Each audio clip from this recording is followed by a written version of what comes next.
really like the culture share shelves we see in classrooms, and I just wonder what happens with them after the families put up all those artifacts. I think I struggled with that when I was a preschool teacher because they did just sit there and were forgotten about. It was great in the beginning, but over time no one looked at them.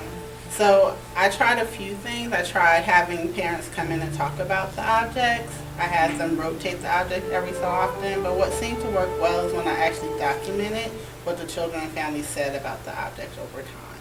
Mm-hmm. One of the families, they're from England and Australia, and they brought in a teapot, and I placed it in the dramatic play area. And in the dramatic play area, they had twins, and the twins would play with it and invite other children to play, and they would have morning tea.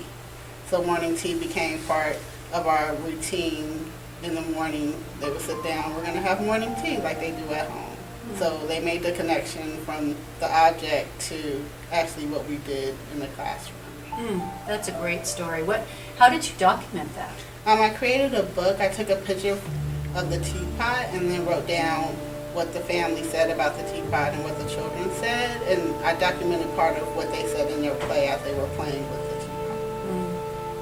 You know, I bet that kind of documentation takes a lot of extra time. Mm-hmm. I mean, in addition to what else you're doing in the classroom. Did you find that?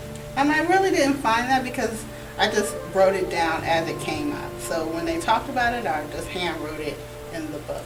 And after a while, if I felt like I wasn't getting enough stories about it, I would just present it back to the children and read the story to them. And then they would start again those conversations when I have more to share. Well, that's a great story. I think making the family connections is really, really important, and then documenting for children and families to see and review again. It's a great way to use the culture share shelves for what it's there for. Right. Yeah. So I felt like I really took culture off of the shelf.